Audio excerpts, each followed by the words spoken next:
Muy bien, hola, ¿qué tal a todos? Bienvenidos. Aquí estamos, Rodrigo García y Alejandro Chávez. ¿Cómo está, Rodrigo? Hola, muy bien, bien, gracias. Esperando que todos estén atentos e interesados por lo que ahora podamos comentar. Sí, ¿verdad? Hoy es un viernes de asueto por acá en la República Mexicana. Estamos festejando la independencia, ¿verdad?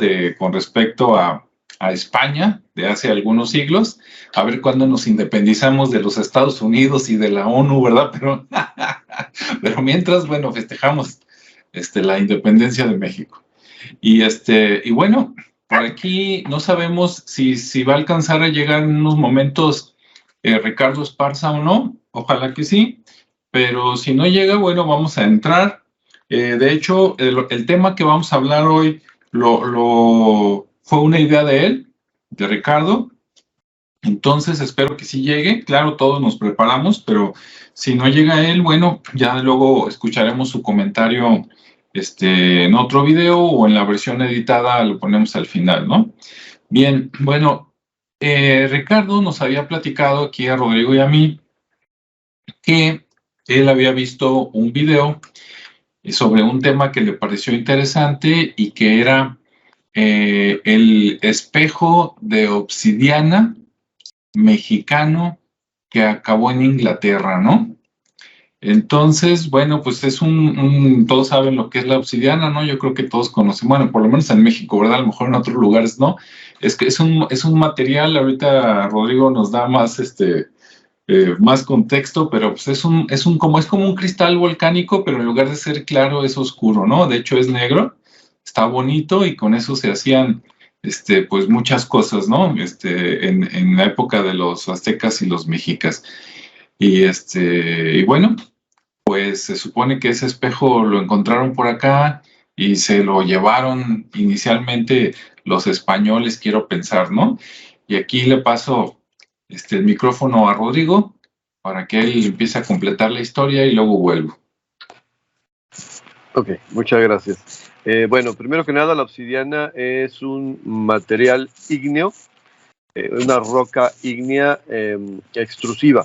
Quiere decir que está por fuera del volcán y que se produjo por altas temperaturas. Por lo mismo es un material que se cristaliza. Básicamente es como una especie de cristal.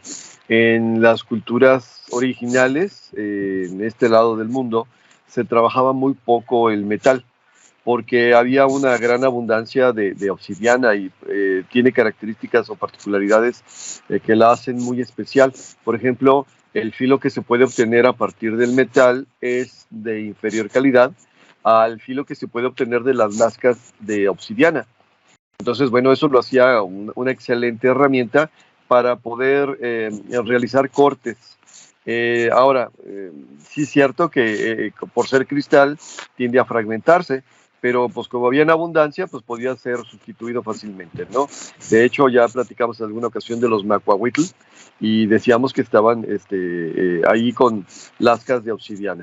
Bueno, la otra piedra que también se utilizaba para hacer este tipo de cosas era básicamente una roca, o sea, no era un cristal puro, sino más bien la unión de varios cristales, entre ellos el granito, el cuarzo, la andesita y otros más apelmazados, que le dan una dureza específica y que también puede hacerse lascas, pero no con la misma finura ni con la misma facilidad que con la obsidiana. Siendo México un país que está precisamente en la línea de varias de las, ¿cómo se llama? De las líneas de las placas tectónicas, pues tenemos varios volcanes y por lo mismo pues tenemos gran abundancia. Hay un gran yacimiento en el estado de Hidalgo, hay varios volcanes, digo, en el estado de Veracruz está el Pico de Orizaba, acá por Jalisco está también un gran yacimiento que se explotaba anteriormente a la cultura mexica, que está en el volcán de Tequila.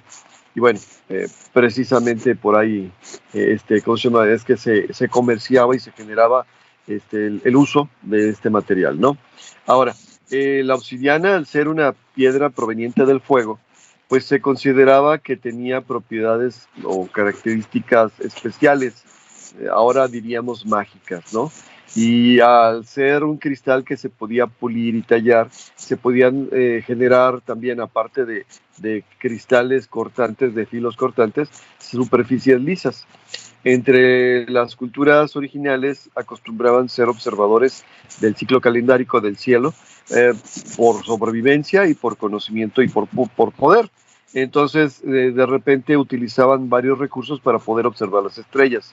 En algunos de los observatorios de las culturas mayas, por ejemplo, se han encontrado en la parte exterior de los observatorios unas especies de terrazas que eran llenadas con agua, un espejo de agua de 1 centímetro o 2 centímetros, y en vez de estar volteando y acabándose el cuello en la parte superior, pues mejor volteaban hacia abajo, que era más movimiento más natural, y veían las estrellas reflejadas en el agua. De la misma manera, los espejos de obsidiana pulidos, lo que hacían era formar básicamente una superficie lo suficientemente lisa como para poder reflejar el cielo. Ahora, eso es con respecto a la parte astrológica o astronómica, pero dadas sus características de provenir del interior de la Tierra y metido dentro de la particularidad de su religión, el espejo de obsidiana era considerado un objeto que podría ser mágico. Regreso otra vez, esta es la idea que tenemos con la palabra que tenemos actualmente, pero bueno, es un objeto sagrado. Específicamente hay un dios dentro de la mitología náhuatl, que es Tezcatlipoca, que su nombre significa espejo humeante, y así es como conocían a los espejos de obsidiana, como espejos humeantes o ahumados, ¿sí? Así como un comercial aparte, como un elemento aparte, en algunas de las visitas que pude realizar al sitio arqueológico de Tulum, el guía llevaba un espejo de obsidiana. El espejo estaba perfectamente pulido, probablemente con maquinaria, y tenía 1,5 centímetros, 2 centímetros de grosor, y entre otras cosas nos decía que era lo suficientemente cristalino como para poder ver el sol sin dañarnos los ojos por periodos no demasiado largos. Y efectivamente, pues ahí nos pusimos a ver el sol para probar esta situación, ¿no? Tampoco mucho tiempo porque pues nadie se quería quedar ciego, pero la situación es que sí tiene esa particularidad. Bueno, resulta también que dentro de las prácticas que se utilizaban en el sistema de creencias, la obsidiana, al provenir, insisto, de una fuente ígnea del fuego, y proveniente de las ¿cómo se llama?, profundidades, podía ser utilizado o cargado o preparado o ritualizado, o no sé cómo se le quiera decir, para poder ayudar a los procesos de evidencia y clarividencia.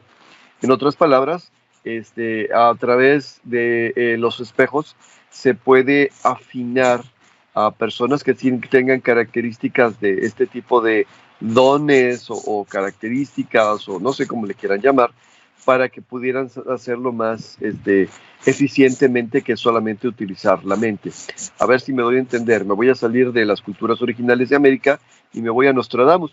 Nostradamus, como profeta de los más famosos a través de sus centurias, y hay un libro de dibujos por ahí que se le atribuyen a él y a su hijo, pudo predecir un montón de cosas. El problema es que lo dijo de manera críptica para que no se entendiera fácilmente, y el método que utilizaba él era precisamente poner en un platón de agua enfrente una vela y ver el reflejo de la vela en el espejo que formaba el agua. O sea, se utilizan los espejos porque a través del espejo puedes ver la otra realidad de alguna manera. Como la novela de Alicia en el País de las Maravillas, el otro lado del espejo, literalmente del otro lado de las figuras reflectantes, de los materiales reflectantes, se puede ver la otra realidad. Entonces, a través de esos espejos, se acostumbraba a través de los sacerdotes o adivinos o representantes o brujos, poder hacer otro tipo de prácticas. Creo que así como contexto general, podríamos decir que era una práctica relativamente frecuente en las culturas originarias cuando llegaron los españoles. Aquí le paro. Muy bien, pues muy interesante todo lo que comentaste ahí de los aztecas y de los espejos, ¿no? Que tanto la parte histórica como en tus viajes que has dado por allá y la que dices que tenía el guía, ¿no? Que vieron ahí el sol. Bien, bueno, les voy a Bueno, antes de compartirles pantalla, les iba a compartir pantalla, les voy a comentar algo, ¿no? Y si Rodrigo tienes información, pues puedes interrumpirme en el momento que lo consideres. Ahora, este espejo de obsidiana se supone que se hizo en algún momento entre el siglo XIV y XV después de Cristo, ¿no? O sea, por ahí como entre 1300 y tantos y 1500 y tantos. Hay como 200 años ahí, ¿no? De que pues ahí atiéndale un poquito. ¿De dónde saqué esto? Ahorita se los digo. Ahora, yo creo, a ver si no lo soñé, ¿verdad?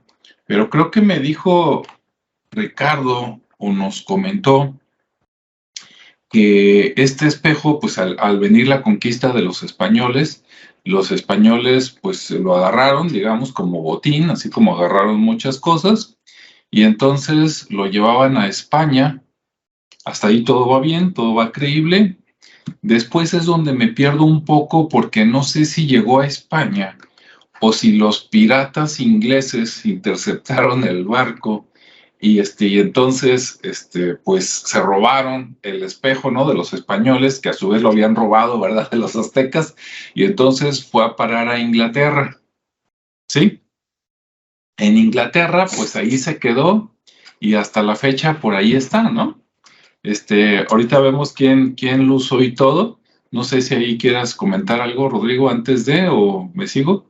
Nada más mencionar que en la fuente, en la información de la que nos compartió Ricardo para poder hablar de esto, decía que precisamente lo compraron, o sea, que fue comprado. Lo que sí es que eso de que lo compraron no significa que no fuera de piratas, también a los piratas les compraban, sobre todo las reinas, pero bueno, aquí me detengo. Sí, ahora esto está muy interesante porque es hablando de Inglaterra, es en España, pues estaban por ahí más o menos los reyes católicos, ¿no? Sus hijos, más o menos es el periodo, y en Inglaterra estaba Isabel I, ¿no? La famosa, en teoría, primera reina mujer de Inglaterra, ¿verdad? Que dicen que no le tocaba, pero no sé si se murió el otro, que le tocaba y entonces ella tuvo que entrarle el quite, algo así, ¿no? Esa es otra historia que a lo mejor algún día le entramos. Lo que sí es que yo me quedé con la duda y dije, ya sabemos que muchas cosas de México y en general de Latinoamérica, y no lo dudo de todo el mundo, o está en museos de Estados Unidos, o está en museos de Inglaterra, o en Francia, o en Alemania, ¿no? Principalmente, a veces en otros lados. Entonces yo me puse a buscar y dije, ¿será que todavía está por ahí? Dije, ¿será que a través de internet puedo buscar un museo británico y lo encuentre? Y para tener más espectro, más posibilidades de búsqueda, en lugar de buscar en español, me puse a buscar en inglés, ¿no? Y ahí les va, ándenle que sí encontré el espejo. Ahí va. Déjenme compartirles pantalla. Aquí tengo unos recortes. Ahí está. Sí, bueno, este es un recorte que yo ya armé. A los que les interese, pues debajo del video por ahí les dejo la liga para que vean dónde está exactamente, ¿no?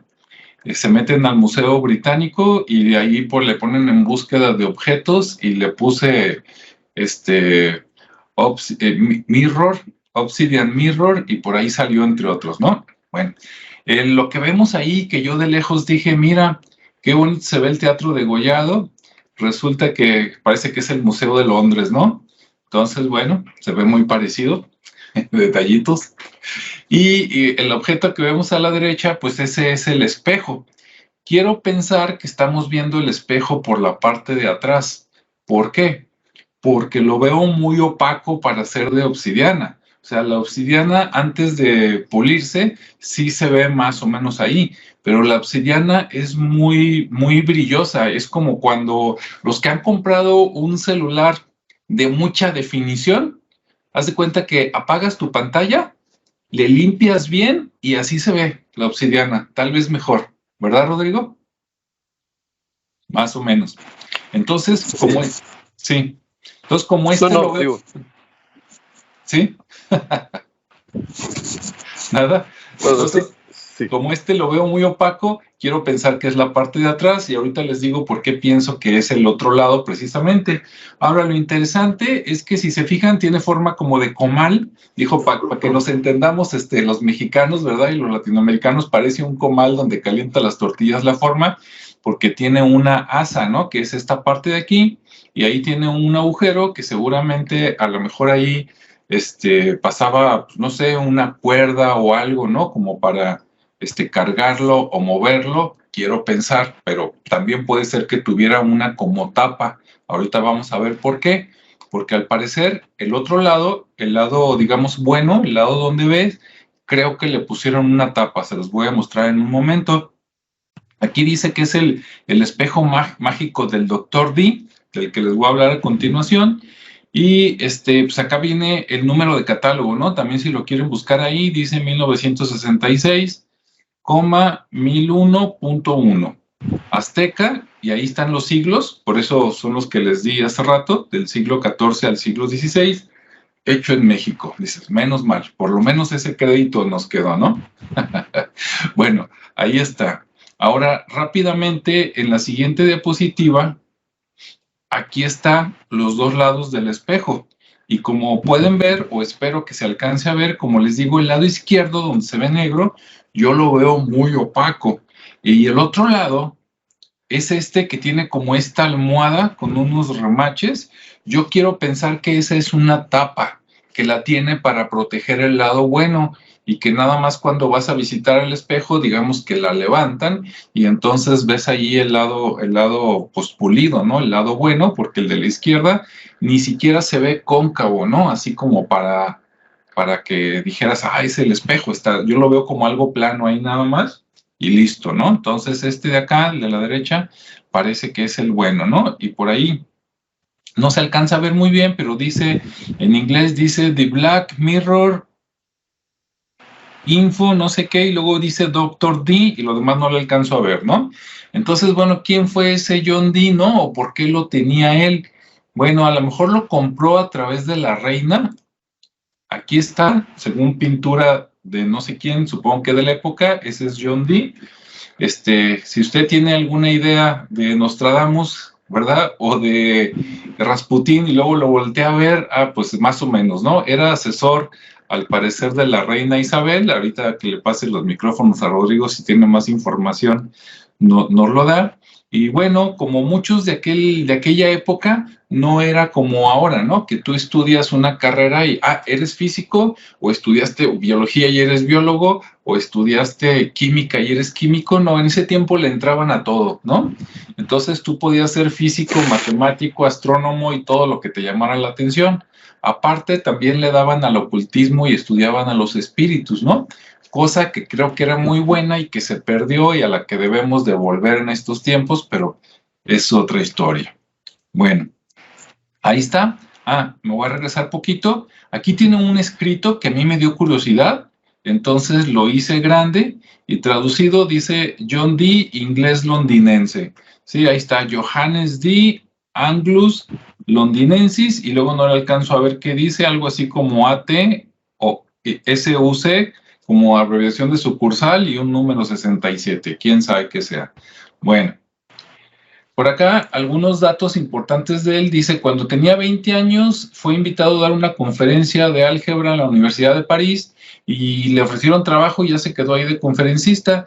Y una cosa que me impresionó, dice que a él se le debe el uso de los símbolos de la suma, la resta, la multiplicación y la división. Entonces imagínate, no, wow, digo, sí es cierto, porque a lo mejor él se lo fusiló de otros más antiguos, pero yo juraría que aunque estamos hablando de 1500 y tantos, pues yo juraría que pues ya sumaban, restaban, multiplicaban y dividían como lo hacemos actualmente, y parece ser que no tengo idea entonces ni cómo sumaban antes, ¿no? Pero parece ser que llegó este señor y dijo, estos son los símbolos que se van a usar y que por eso los usamos. O por lo menos donde investigué, eso dice, ¿no? Vaya usted a saber. Aquí viene la portada de un libro que hizo él, dice ahí, portada del libro Arte de la Navegación de John Dee de 1577. Dice que la alegoría o los dibujitos representan a la reina Isabel I a la cabeza del barco junto a las costas de Inglaterra. O sea, este barco, esta que está sentada aquí como giganta, aparentemente, pues es la reina Isabel, ¿no? Claro, no está todo en escala y por acá están las costas de alguno de los piquitos de Inglaterra. Bueno, ahora, por acá, él nació en 1527 y murió en 1609. Un detalle importante que me encontré de él dice que él fue defensor de la teoría del heliocentrismo, o sea, que el Sol es el que estaba al centro y que la Tierra giraba alrededor de él. Eso me llamó mucho la atención, pero también me hizo mucho ruido, porque si él fue defensor de esa teoría y resulta que Galileo Galilei nació como 30 años después que él, casi, 20 y muchos, dices, ah, caray, espérame tantito. Entonces, ¿quién fue el que descubrió que la Tierra giraba alrededor del Sol, no? Si no fue Galileo, porque este nació antes, habrá sido John Dee, se lo fusiló él de una persona anterior. Bueno, ahí queda nada más como detalle curioso, ¿no?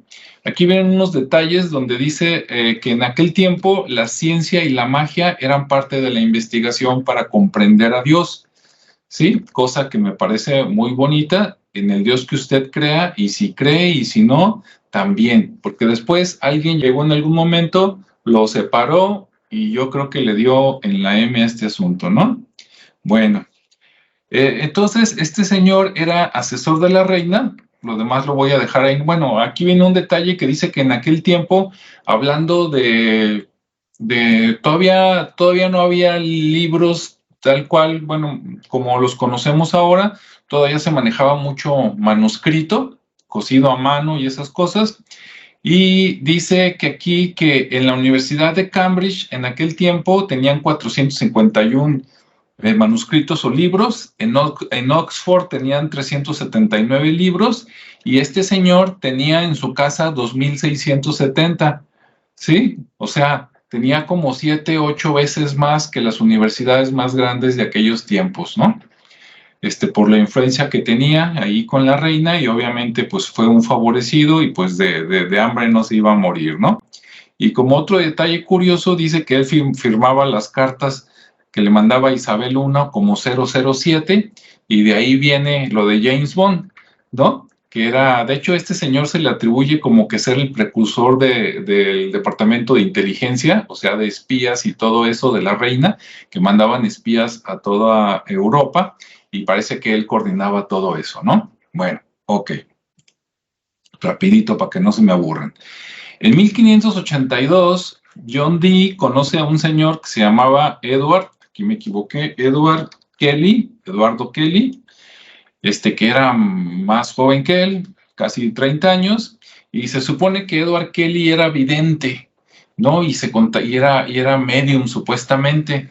Entonces John Dee le creyó, y entre los dos supuestamente se dedicaron a contactar a los espíritus, porque John Dee como que ya no encontraba conocimiento, digamos, retador, porque él era de los sabios de la época, entonces quería conocer algo de los maestros, ¿no?, espirituales, y entonces pues supuestamente se conectaban, y que todo lo que encontró lo dejó en un libro que se llamaba Liber Mysterium, ¿no? Algo así como el libro de los misterios.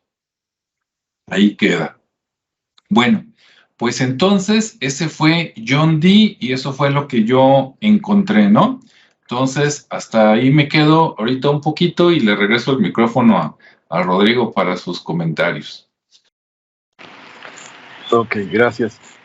Bueno, John Dee es famoso en el mundo de la historia de la magia, en el sentido pues de que sí, de repente quiso explorar caminos ocultos, explorar caminos diferentes.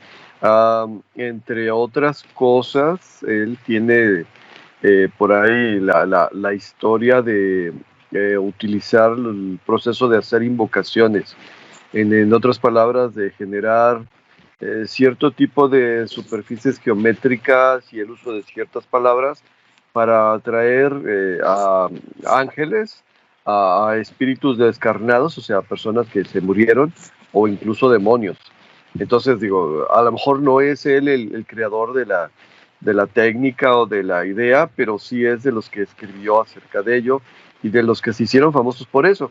En teoría, al final, la reina Isabel lo tenía como asesor porque era una persona que podía entender cosas que los demás no entendían, y no me refiero ni siquiera al mundo mágico, me refiero a un mundo de causas y consecuencias. O sea, su preparación, ¿cómo se dice?, académica era lo suficientemente fuerte como para poder decir que si hoy dejo de producir algodón, el día de mañana vamos a tener una crisis de telas, ¿no? Y la crisis de telas va a provocar una guerra en algún lugar donde precisamente se genera todo esto. Entonces, ese tipo de cosas. Pero dentro de las cosas que también le interesaba era la cuestión de la adivinación. Entonces, desde la perspectiva de la adivinación, para poder asesorar correctamente, es como, bueno, esa es la parte metafísica o mágica de la asesoría de la política, ¿no? Decir, ok, yo cómo voy a saber si el rey de Francia o de Holanda o de cualquier otro país me va a hacer la guerra. Pues sencillamente o le pongo espías, a ver si me avisan con el suficientemente tiempo, con la suficientemente preparación, o me dedico a la adivinación. Por eso también el relacionarse con personas que tuvieran algún contacto con el mundo espiritual, porque bueno, muchos de los dones vienen pegados ahí, ¿no? Entonces él quería aprender el proceso y bueno, y se le reconoce como un gran mago, ¿sí? Más adelante, si no me equivoco, aparece otro personaje como Roger Bacon, que también pues hacía cosas muy parecidas, en el sentido pues de estudiar la ciencia formal y estudiar la parte mágica y de asesorar adecuadamente. O sea, como dices tú, era una práctica relativamente frecuente, y como práctica frecuente, pues había que entrarle y tratar de sacar el mejor partido. De hecho, mi referencia de John Dee en general era más bien por el mundo de la magia que por el mundo de la ciencia, porque igual la ciencia en ese entonces no era gran cosa, ¿no? Ok, vamos de nuevo, prácticas adivinatorias. Entonces, tener un material que ha sido utilizado para la clarividencia, pues ya es una ventaja. El saber utilizarlo y no ser dominado por ello es otra cosa. A ver, yo voy a disentir un poco contigo y luego te voy a apoyar. Pudiera ser que la parte de abajo del espejo sea esa almohadilla y que con el tiempo y con el uso se haya perdido un poco el pulido de la, ¿cómo se dice?, de la obsidiana, ¿no? Entonces yo digo, a ver, le pusieron esa almohadilla para poderlo asentar en algún lugar sin que se haga daño, porque como buen cristal, si se golpea un poco se puede romper o estallar, ¿no? Ok, la situación en este caso es que creo yo que es así, pero no está descabellado del todo el uso de una tapa sobre el espejo, porque normalmente, a ver, bueno, al dios Tezcatlipoca se le representaba de varias maneras, entre ellas que en vez de tener un pie tenía el espejo, como para poder verlo a la distancia, y en algunas otras representaciones se le veía el espejo colgado.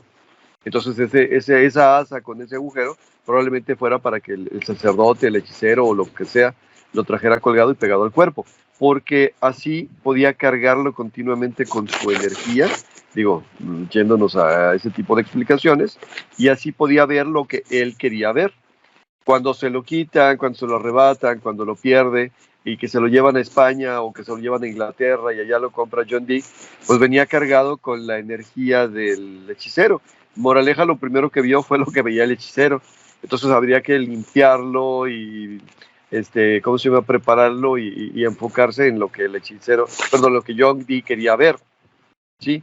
Y por otro lado también son celosos de esos instrumentos. A ver, si es mi espejo y lo tengo preparado para mí y dejo que otra persona se meta, primero le estoy dando acceso a otra persona acerca de los conocimientos que yo tengo.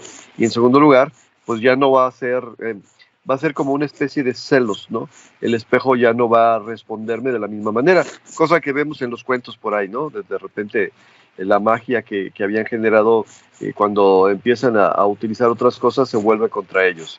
Por ahí más o menos el asunto. Muy bien, muy interesante. Sí, yo la verdad desconozco cómo se hacen los espejos de obsidiana. Yo mi única referencia, que a lo mejor puedo estar equivocado, es que cuando yo estaba por ahí más o menos como en época de entre la preparatoria y la universidad, algún día tuve contacto con la Sociedad Astronómica de Guadalajara, y allí en la Sociedad Astronómica de Guadalajara había un curso de construye tu telescopio, ¿no? Con tubos de PVC, y los cristales tú los tenías que pulir. Claro, a lo mejor esta técnica que yo conocí pues es más avanzada que la de aquellos tiempos, pero no tengo idea de cómo le hacían los aztecas, ¿no? Sería bueno ver a una persona, ¿verdad?, que sea artesano, que haga un espejo. No sé si a ti te platicaron más o menos cómo es el proceso, Rodrigo, ¿no? Porque, por ejemplo, para hacer un telescopio, los lentes, el lente, que es algo más o menos así, no sé, vamos a imaginarnos algo como de unos 30 o 35 centímetros de diámetro. Es un cristal que nos vendían, se compraba, no es vidrio, es cristal, transparente. Bueno, al principio no se ve tan transparente, ¿verdad? Pero medio transparentoso. Y entonces, a base de agua y unos polvitos, tú le hacías movimientos más o menos así, y entonces iba agarrando forma, ¿no? Primero con unos polvos, digamos, más gruesos, y al final con un polvo más delgado, el esmeril, digamos, hasta que quedaba muy, muy transparente. Y después, ya que quedaba con la medida, digamos, exacta y con el pulimento, me acuerdo que eran como tres, no sé, tres polvitos, ¿no? El grueso, el mediano y el fino. Y cuando ya quedó el fino, de ahí los mandaban a Guanajuato, por allá a una universidad, y los bañaban con plata para que ya quedara como espejo, ¿no? Pero lo que le daba, digamos, así como el poder del aumento, es todo lo que le trabajabas tú tallándole. Y esa tallada, pues te tardabas, ¿qué te digo? Bueno, si lo hicieras de manera continua, porque yo iba cada semana y cada semana le aventajaba, pero si hubiera sabido cómo desde un principio yo lo hubiera pulido, yo creo que es un trabajo más o menos como de unas 30 horas, más o menos. Entonces, bueno, te digo, esa es mi referencia. Entonces yo digo, quiero, a lo mejor acá es totalmente diferente, ¿no? Pero si hacían algo parecido, de que con algo, con un polvito, le raspaban y lo pulían, queda muy brilloso, aunque no le pongan plata. Entonces, pero también este espejo que muestran, primero, número uno, ellos dicen que es original, ve tú a saber, ya ves cuántas veces resulta que a lo mejor en la casa de un político o alguien importante está el original, y esto a lo mejor es una vil copia, y pues todos andamos ahí adorando el que no es, ¿no? ¿Quién sabe? Ok, bueno, sí, el proceso de pulido de un cristal es así. La obsidiana, a diferencia del cuarzo, por ejemplo, es amorfa. El cuarzo es cristalino. Quiere decir que el cuarzo tiene que cortarse en cierta dirección, porque si no lo rompes. Es el problema de los diamantes. Cuando encuentran un diamante, tienen que determinar en qué direcciones se pueden cortar, porque si lo cortan de la dirección que no es correcta, lo que van a hacer es van a partir, y en vez de tener un gran diamante con un gran valor, van a tener varios diamantes con un valor menor. Ok, la obsidiana no, como es amorfa, pues la puedes agarrar de cualquier lado y pulirla. Con arena, no estaría descabellado con diferentes granos de arena, e irla puliendo. Ahora, ¿no tenían maquinaria? Pues no, pero tenían mucho tiempo, o muchos artesanos que lo hacían durante mucho tiempo, ¿no? Según el inventario del Museo de Londres, hay 2 espejos de obsidiana y una losa de obsidiana, una losa cuadrada. No fungía como propiamente dicho como espejo, pero también lo tienen por ahí. Y como dices tú, bueno, no sé si son los correctos o no son los correctos, pero bueno, eso es lo que dicen, ¿no? Sí. Ahora, lo importante y la relación que hay, digamos, con el Museo Británico, con John Dee y con el espejo, es que se supone que ese espejo, desde que lo tenían los aztecas, se supone que se usaba como para adivinar cosas o para ver el cosmos, ¿no? Y ya después, pues este señor, John Dee, pues lo compra o se hace de él, y junto con Edward Kelly, pues supuestamente era para ver a los espíritus, ¿no? O algo así. ¿Cómo? ¿Sí, Rodrigo? ¿Por ahí va? Sí, correcto. Y para ver el futuro. Ah, sí, es cierto, que porque también podían ver escenas, imagínate una televisión, ¿verdad? Una bola de cristal, pero acá era el espejo, y que veían eventos futuros. De hecho, a él tiene 2, yo vi como que lo consideraban, algunos decían que era un genio y otros después decían que estaba loco por lo de los espíritus, ¿no? Pero pues es como ahora, ¿no? Es como todos los youtubers vetados, que resulta que sí dicen verdades, pero que a alguien no le conviene, y entonces le pagas a muchos para que digan que ese está mal y queda como mal, ¿no? sea, a mí sí me ocurre, que por la parte que fue vetado, pero por la parte, digamos, antes de que le entrara a los espíritus, porque eso lo hizo, digamos, como que en los últimos 20 años de su vida, pero antes de eso, pues se metió más a las ciencias, ¿no? Porque era lo que le dejaba dinero y era lo que le encargaba la reina. Y se le atribuyen cosas así tan impresionantes como que se supone que él sabía de meteorología y una vez iba a haber una guerra en barcos entre España e Inglaterra, digamos que a medio mar, como está relativamente cerca, a medio mar se iban a encontrar las dos flotas y iba a haber una guerra. Y entonces le dijeron a él que a qué hora sería bueno partir. Y entonces él vio el clima y supuestamente, no sé si con adivinaciones o nada más con su conocimiento científico, dijo que no zarparan, que porque iba a estar el mar muy picado con olas grandes y que iba a haber una tormenta muy fuerte. Entonces, pues no zarparon y a muchos les dio mucho miedo porque eso quiere decir que los españoles ya venían y a lo mejor ya venían a medio camino y estos ni siquiera habían salido. O sea, si se hubiera equivocado él, les hubieran partido en todos los españoles, ¿no? Porque ya vendría la flota y ellos todavía apenas estarían por salir y resulta que no, resulta que dicen que esa vez hubo olas gigantes, incluso que algunas de esas hicieron que se hundieran muchos barcos españoles y que después de, digamos, no sé, 4 horas les dijo adelante y entonces ya zarparon ellos y digamos que la tormenta hundió a la mitad de los españoles, entonces llegaron los ingleses y fácilmente acabaron con esa flota que venía, ¿no? Para la guerra y esa batalla la ganaron los ingleses, entonces fue algo así como que wow, ¿no? Muy importante de este señor. Una muy buena predicción, ya sea por ciencia, que podría ser considerada magia, entender los principios ya de las cosas tal como suceden, pues ya es magia, ¿no? O por el otro camino, pues igual, pues ayudó bastante. Así es. Y bueno, yo en lo que pude investigar hasta aquí me quedo. Como les digo, ya después si Ricardo quiere agregar algo, con gusto lo escuchamos. Lo que sí leí, pero ya no alcancé a documentarlo, entonces prefiero no meterme en cosas que no conozco. Que después de que John Dee, digamos, muere, este espejo anda por ahí un rato, parece ser que entre las cosas de la reina, y después de como unos 100 años de que muere John Dee, otra persona también importante, pero ahorita no recuerdo el nombre, se hace del espejo, se queda con él muchos años, parece ser que también lo usa con fines adivinatorios, y ya después esa persona, más o menos como en 1771, casi 170 años después de que se murió John Dee, lo dona, ¿no?, al Museo Británico, y supuestamente desde aquel tiempo pues está por ahí. Eso es algo así de lo que supe, pero no me acuerdo el nombre de la persona que fue, digamos, como el segundo o tercer dueño, ¿no? No, ni idea. Yo de eso ni idea. Así es. Y bueno, pues rescatando un poquito, que interesante, ¿no? Que algo mexicano, algo latinoamericano, que la verdad, pues sí, salió de México, pero no sabemos ni dónde lo hicieron, ¿no? No sabemos si era de Tenochtitlan, si lo hicieron antes los mayas, si lo hizo quién. El chiste es de que se acabó por allá, ¿no? Y se usa para lo que supuestamente se usaba acá, que era con fines adivinatorios, ¿no? Y conectarte con los muertos, por decirlo así de alguna manera.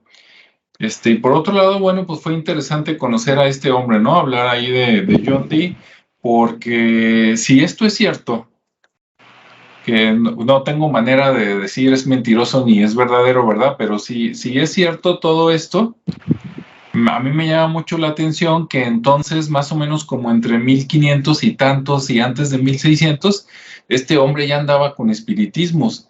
Y eso quiere decir, el movimiento de los espiritistas se iba a dar como 150, 170 años después, por allá entre principios de 1800, finales de 1700 y algo, ¿no? Entonces de repente ves acá que este señor de 1500 y tanto ya andaba haciendo cosas, y si él la pudo hacer en ese tiempo, de ese conocimiento que él tenía, como siempre, viene de alguien más antiguo. Simplemente, pues si los aztecas lo usaban para eso, pues acá ya lo tenían, ¿no?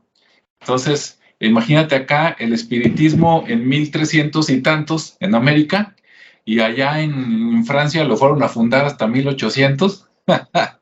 ¿Cómo son las cosas?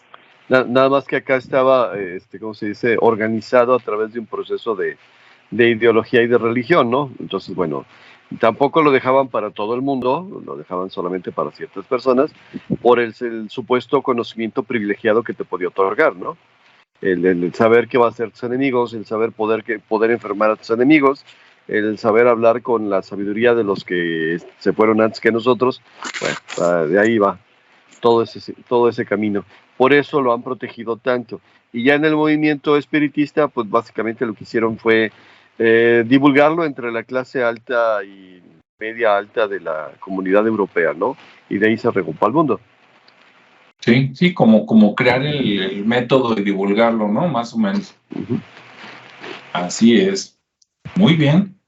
Bueno, pues muy interesante. Pues yo me quedo con esas reflexiones de que hay cosas que nosotros pensamos que son nuevas y resulta que ya tienen siglos, si no milenios, ¿no? Por aquí en este mundo haciéndose. Y precisamente por eso que después se le ocurrió a alguien, ¿verdad? O a la sociedad de dividir, digamos, lo que es la magia o lo paranormal de lo que decidieron que iba a ser la ciencia, pues creo que fue un retroceso, ¿no? En general, y creo que fue a propósito, pues, que nos ha atrasado mucho, ¿no? Y pues qué bueno que en últimas fechas se está tratando de rescatar un poquito, porque pues yo creo que hay que pegar lo que algún día estuvo unido, ¿no? Como si fuera matrimonio. Ahora sí que te puedes enfrentar a un montón de detractores, porque la ciencia ha hecho mucho por la humanidad, pero Sí, a la hora de que separas el conocimiento espiritual, digo, no necesariamente la magia o el espiritismo, pero sí el conocimiento espiritual, te das cuenta de que la historia de la humanidad ha girado alrededor de la agresión en vez de la convivencia. Entonces ahí es donde no podría estar separado, porque dices, ¿para qué voy a crear un elemento que va a servir para hacer daño? Yo sé, tendrías que preguntarle eso a los ejércitos que pagan millones, a los investigadores, para cosas que de repente dices, pues, y ese conocimiento no lo podrías usar para algo útil, pero en fin. Así es. Sí, esa divergencia, digo, ahorita no le voy a entrar, ¿no? Pero me acordé, por ejemplo, de Isaac Asimov, que él tiene una colección de libros, ¿no? Que se llama La Fundación, que inicialmente creo que eran 3 libros y acabaron siendo como 5 o algo así. En ese sentido, él se adelantó, ¿no? A eso de las precuelas y las poscuelas que ahora tenemos en el cine. Y él en su ciencia ficción, para no meterme mucho, ¿verdad? Pero en sus libros de ciencia ficción, porque también tiene mucho libro de ciencia bien aplicada, él decía que en el futuro la humanidad se dividía en 2, ¿no? Estaban los tecnológicos, que es por donde vamos ahorita, más o menos, y que después estaban otros que, ¿cómo te diré? Esos tecnológicos, siempre el que manda es el hombre, ¿no? Y aunque tengan robots, máquina y todo, las decisiones las seguían tomando las personas. Y había otros que se fueron por el lado como de modificarse genéticamente. Incluso son medios andróginos, así, o sea, ya no eran así como de que hombres y mujeres. Y aunque también tenían robots, eran robots con otras capacidades, ¿no? Así de cuídame más, y todo. Pero luego surge una tercera que domina como las 2 cosas, ¿no? Pero bueno, es otra historia, pero por ahí va la cosa. Entonces, bueno, pues esperemos que les haya gustado este tema, que les haya interesado y que busquen, ¿no? Esa información ahí en el Museo Británico de qué onda con el espejo de obsidiana azteca, ¿no? O mexicano, como lo quieran ver. Y también qué hay con ese John Dee, ¿no? A ver, qué hizo, qué no hizo, etcétera. Sí, algún consejo, tip que quieras dar, Rodrigo. No particularmente, bueno, ahora sí que si vamos a hablar de las cosas que de México salieron, tal vez por las buenas, tal vez por las malas, hijo, nos vamos a encontrar con que a los europeos les encantaban las cosas de por acá, incluyendo la comida.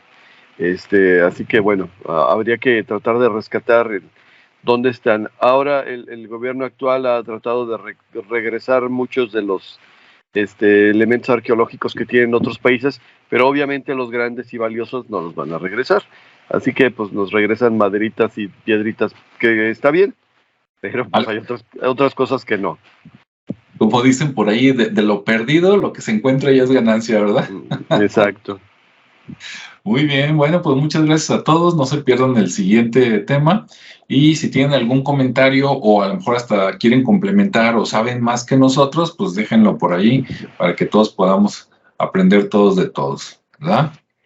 Muy bien, pues hasta luego, cuídense y pues ahí un saludo a Ricardo que sí avisó que tenía cuestiones que tal vez le impidieran llegar aquí, pues sí, no llegó, pero para la otra por aquí va a estar.